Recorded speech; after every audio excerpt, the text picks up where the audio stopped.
How do I do it all? The Brezza gives me the power. Halfway through the season, once this weekend is done, there is no more attaching the word early to the form or fortunes of the team you watch and support. And beginning the second half of the league stage in match number 35 are the two teams who have been almost ever present at the top of the charts so far in IPL 2025. Delhi Capitals, with 5 wins out of 6, have arrived in Ahmedabad to face Gujarat Titans, who have 4 wins of 6 themselves. Welcome to Maruti Suzuki Arena presents ESPN Cricket for Timeout.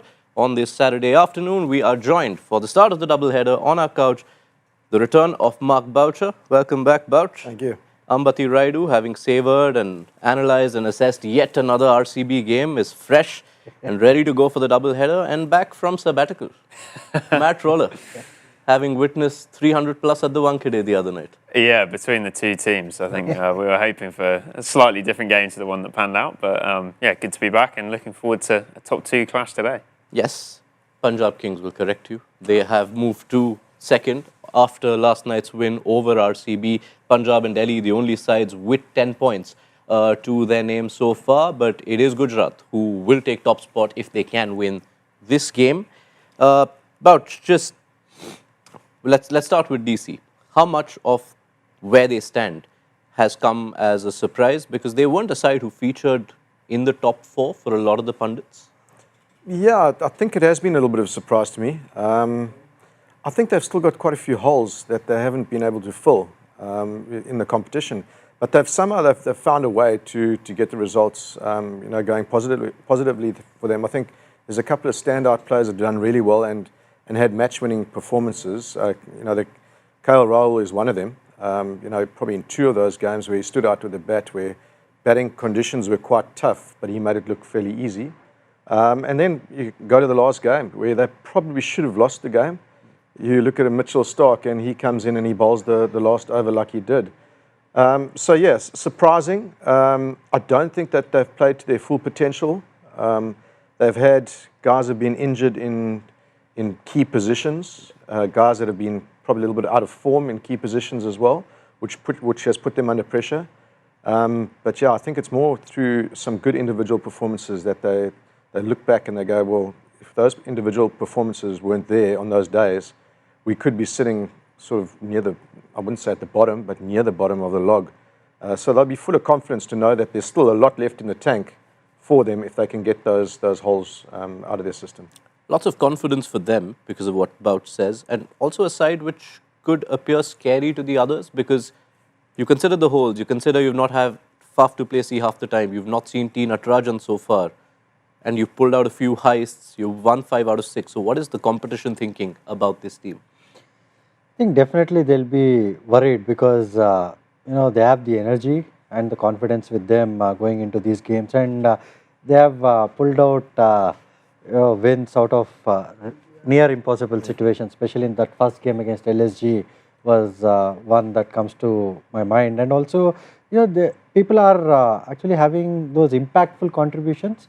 They're not having big statement sort of contributions, but those important 30s like Akshar and Stubbs in that last game, that was quite crucial. And also Stark bowling that last over when he defended 9. Yeah. I mean, it's not easy to do such things in this age of T20 cricket. So they're playing really good cricket as a team, and it's quite scary when you see an opposition who's playing as a team.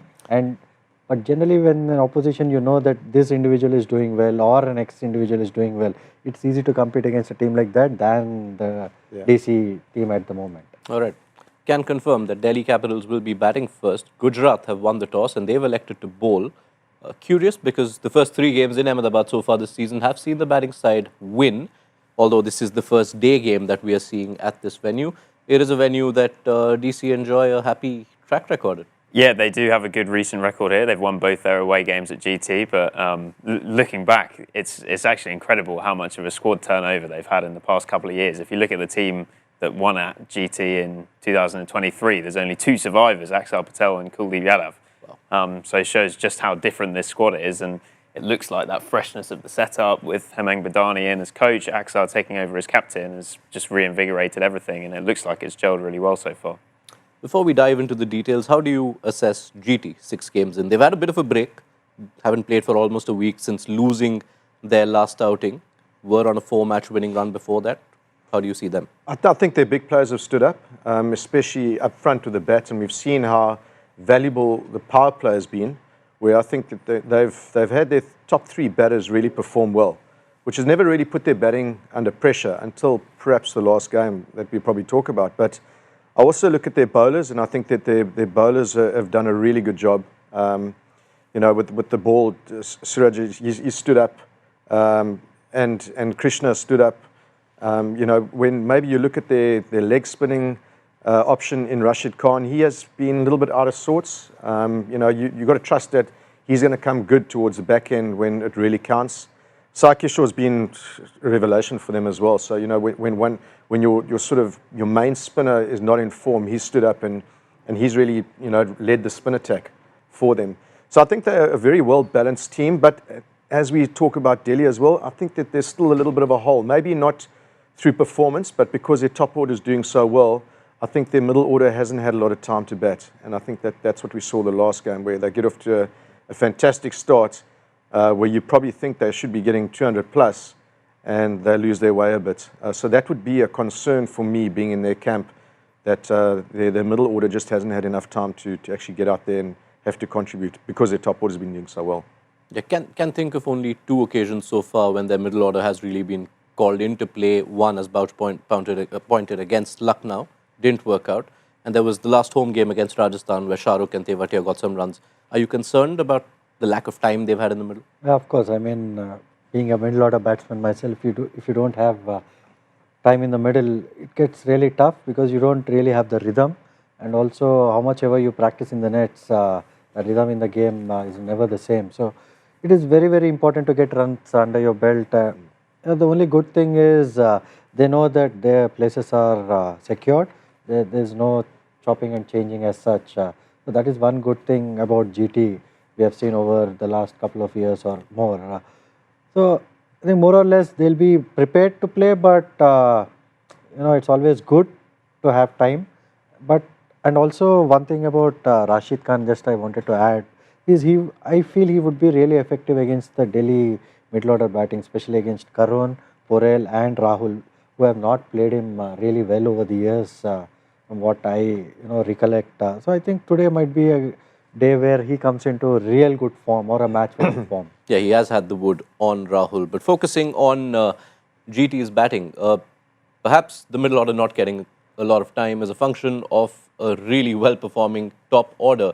And you look at the numbers and it shows you just how much GT rely on that top 3. They do the bulk of the scoring. And also, so far, 6 games into the season, not once have they entered the 17th or the 18th over of the innings without at least one of those top 3 still being out there. Those 2 not outs in the middle are chases that they finished earlier.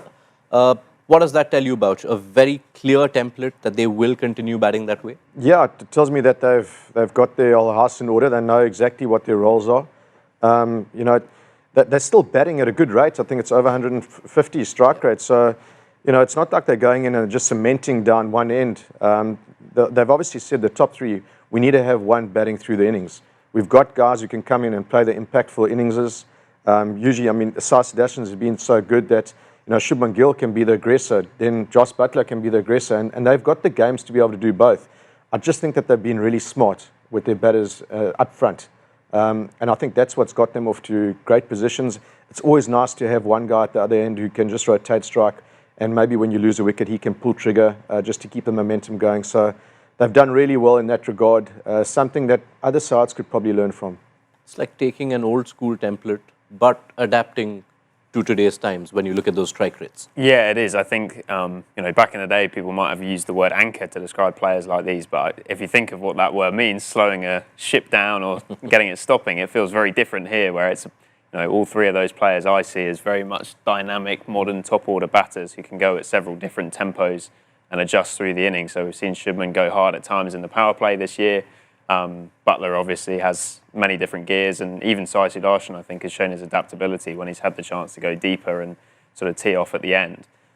So yeah, all three of those guys going at 150 plus. I think it's also just a function of how they've allocated their resources and how they set up at the auction. If you think they spent, I think it's about 3/4 of their budget they spent on a core of 7 players, which was that top 3 plus 4 bowlers. So they're very much set up as a bowling heavy team who are going to then, basically try and, if they only get a par score, they back their bowlers to defend it every time. And when they get above par, they're very confident that they're going to defend.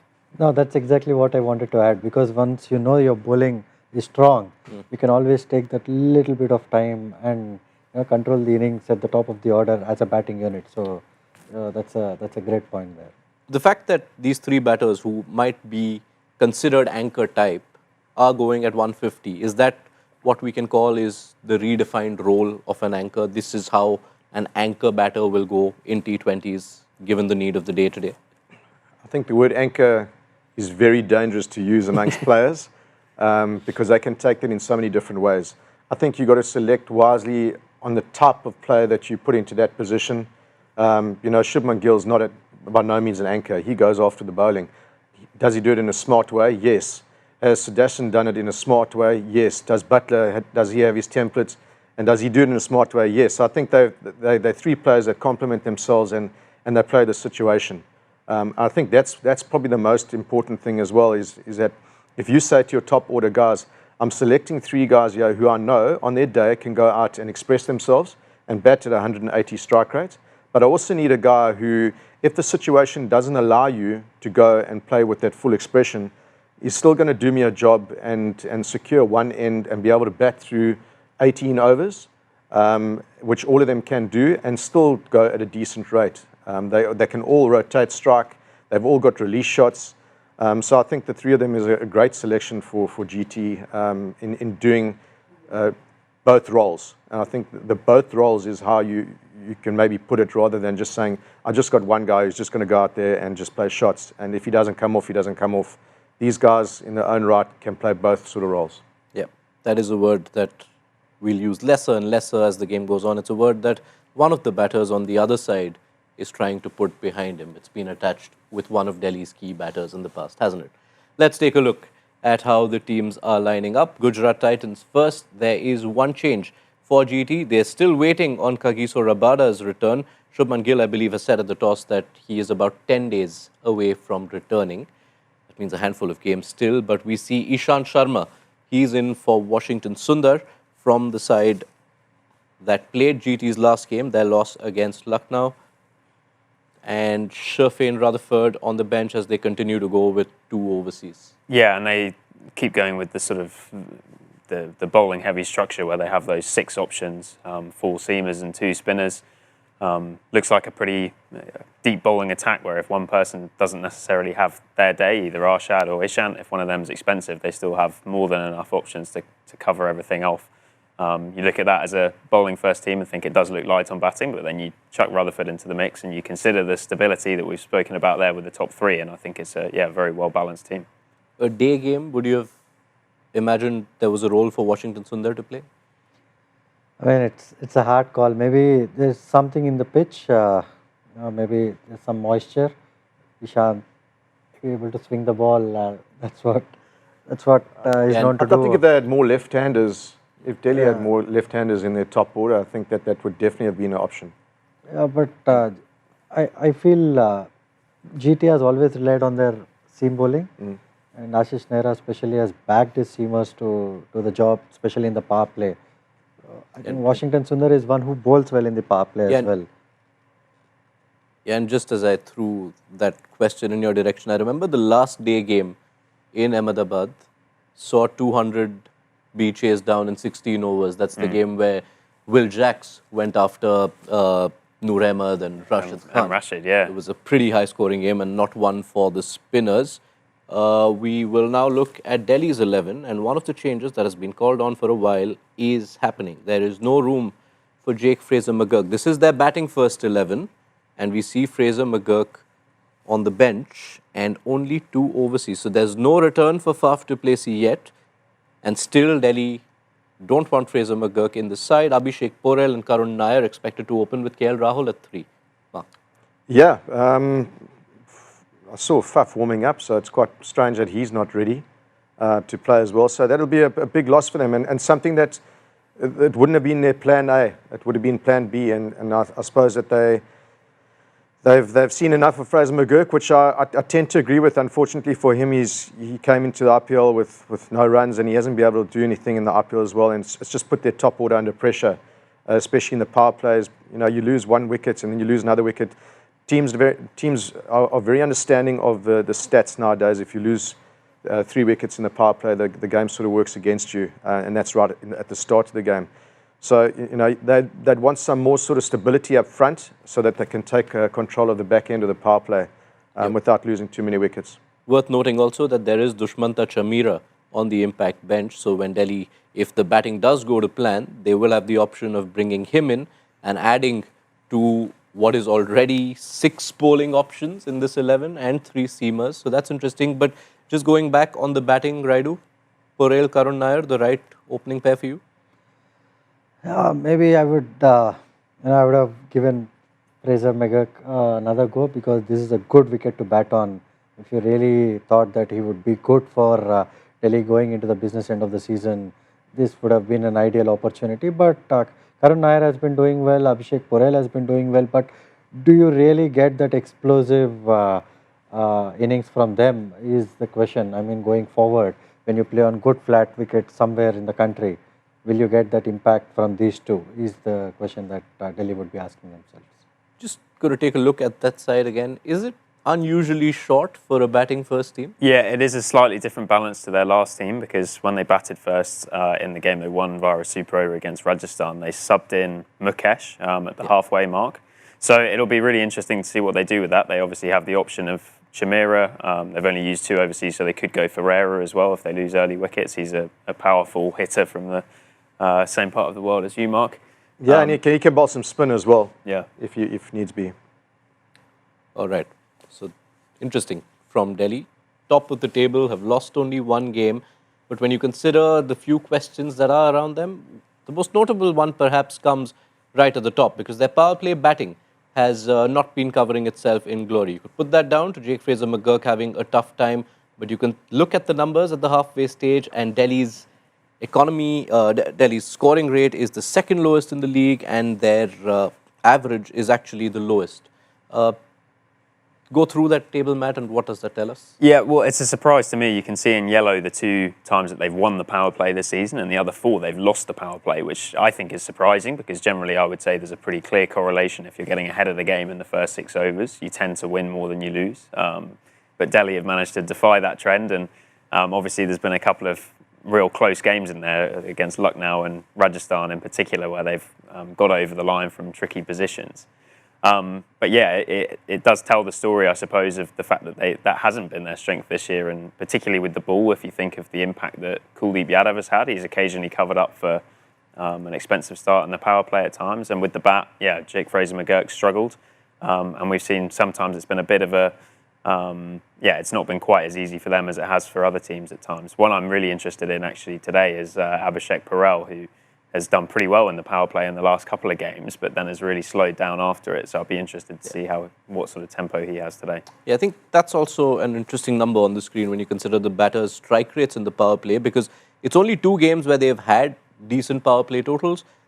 One was Karun's special against Mumbai Indians, and the other, which is 58 for 1 against Lucknow, was while chasing 210. So they had to go at that rate. There's one side of it that you've had one opener who's almost not contributed all throughout. But Fraser McGurk aside, is the power play batting form and template of the others a concern as well?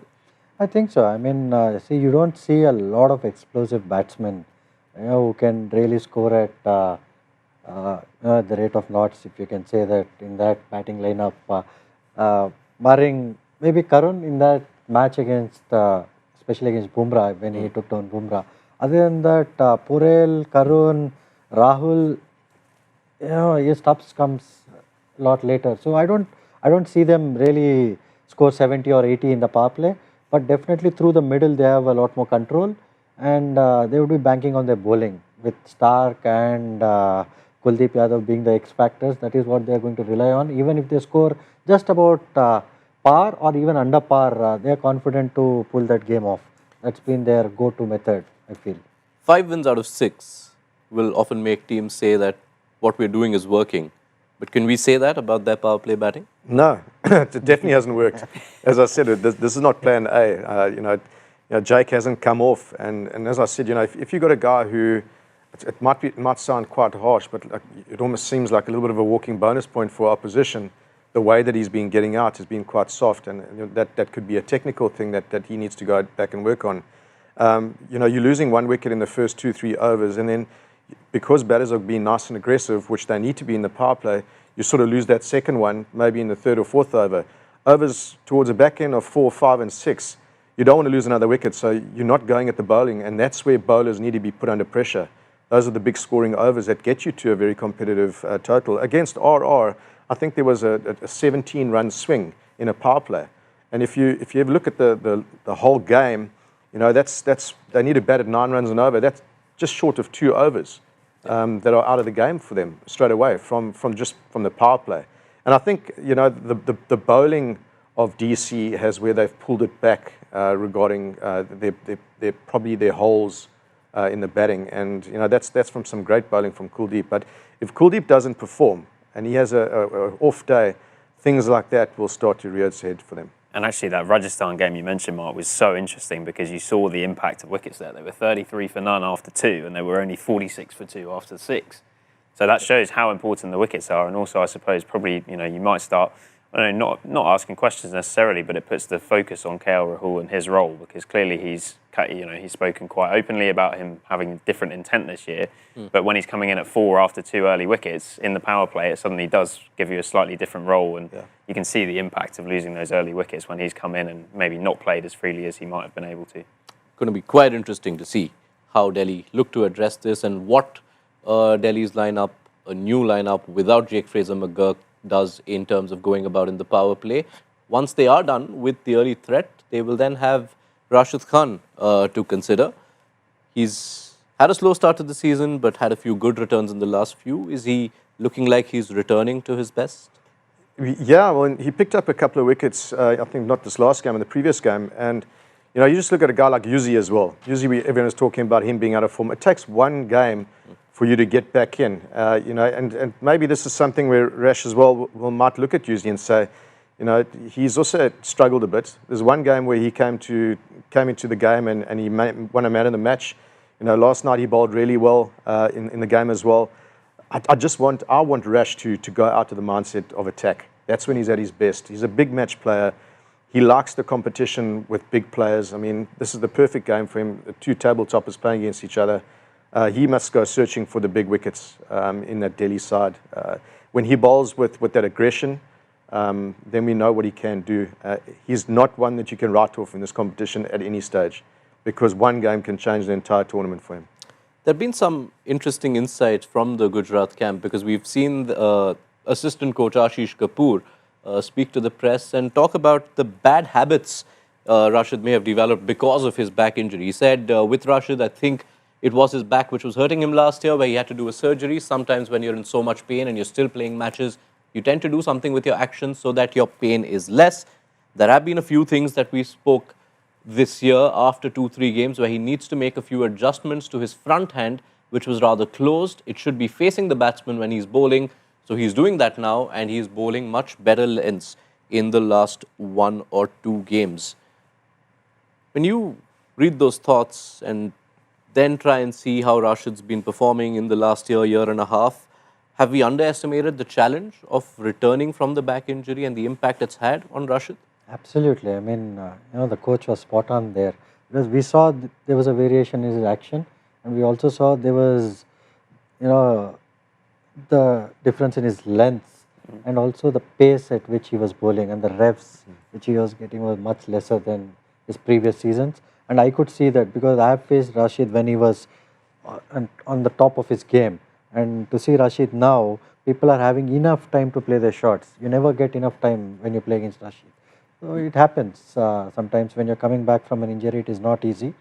And also, there are a few things that happen after an injury which you don't really know that has happened to you, because until unless someone points out, and that's where maybe he's working on that. Yeah, especially back injuries. Back injuries can be terrible for a bowler. And it's just, going through that pain barrier and also trusting that your back's going to be okay. But I mean, just listening to that, one of the things that the batters always spoke about was it's almost impossible to run down or step out to Rash because he bowls so quick. And he also gets that dip. And then you try and hang back, but if you hang back, he rushes you. So I think pace and length that he bowls at is so important to his role and to the bowler that he actually is, and the reason why he's doing so well. So if his back is hurting him, or he's maybe lacks the confidence to really get stuck into his action like that, then it will play a massive role. So that's a good point that they pointed out. I wonder if part of the reason we underestimate it is because he's a spinner. Because you always hear about fast bowlers getting injured, and you understand that, particularly with back injuries, you understand that it's going to take a long time to get back. But as these guys said, Rashid's main attribute, or one of his main attributes, is the pace and the action he puts on the ball. So I think, we've got to be very wary of underestimating how big an impact that can have psychologically, as these guys have said. I want to quickly pick your brains when Ashish Kapoor points out the bad habits that may develop when you're on the road to recovery or making it back from an injury. Can you think of anything from your career or from any players you've coached where you've seen any similar examples? Yeah, I think any sort of repetition of something is gonna stick in your action or the way that you bat. So people say practice makes perfect. I think that's wrong. Perfect practice makes perfect. So if you're practicing the right things, that's what you're going to do in pressure situations in a game. So I think if he's been practicing and protecting his back, then there will be certain things that creep into your game that you probably don't want. That's why it's such a big balance, or such an important balance when you do come back from an injury, is to find a balance where you're still doing the right things, the right mechanics are working for you, that you're pain-free. Because when you start doing that and you start making changes and you start repeating that day in, day out, that's going to stick with you for whatever you're doing going forward. All right. Let's see which version of Rashid Khan lands up here. He's got a few good matchups to look forward to, especially one against KL Rahul, who he's got thrice in 90-20s. All that is later, though. Let's focus on what we can expect in the first 6 overs of this game. It's time for Maruti Suzuki Arena presents Power Play Conversations.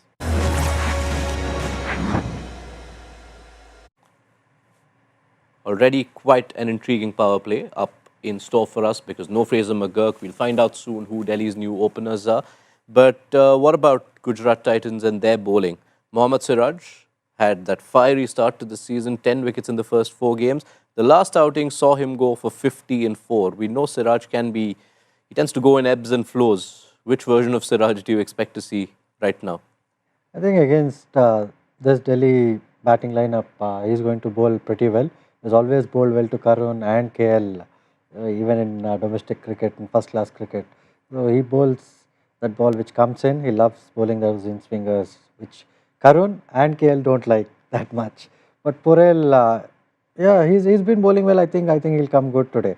He's been landing the ball up, trying to swing it, which is unlike Siraj at RCB. He was trying to bowl more short of a length. But now he's giving the ball enough time to swing and seam off the pitch. So it's a different Siraj that we are seeing today. Yeah, we have been able to see that it is Abhishek Purel and Karun Nair opening. What did Siraj get right in that last game, which he should be looking to correct? And also, who do you see as his opening partner? Well, it won't be Krishna as his opening partner, I don't think. But, just on Siraj alone, I mean, there's going to be games because of the way that he bowls. He looks to run in nice and hard and aggressively. He gets the ball full, he swings it. There are going to be games where he gets it slightly wrong, or there's some good batsmanship that happens and he goes for a few runs. But he's been a standout for me with the new ball, not only for them, but in the IPL, the way that he's bowled. So he's going to go full, he's going to try swing it, he's going to try knock a couple of the batters over and put them on the back foot straight away. They will have a few choices. Ishant Sharma is here. Might want to throw him the new ball. Yeah, it could be Ishant, could be Rashid Khan as well, with the left arm angle. And I think whoever it is, I think there's, with that slightly lighter Delhi batting lineup today, with them starting with the extra bowler, there's a key focus on trying to take new ball wickets, I think, even more so than normal. All right. It is predictions time. You have had the luxury of seeing two deliveries, although no official deliveries yet. Two wides from Mohammad Siraj to start things off. Matt Roller, why don't you start things off on the predictions? I think it'll be a good day for Gujarat, so let's go 170 for Delhi. 170 says Matt. Rayudu? Yeah, I think I'll go for 175.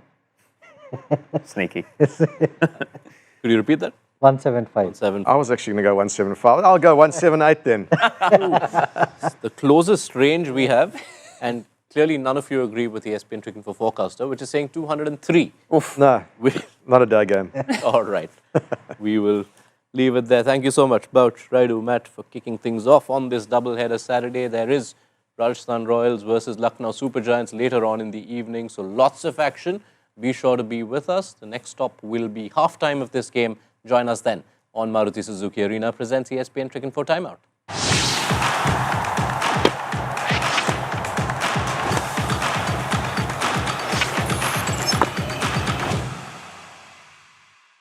How do I do it all? The Brezza gives me the power.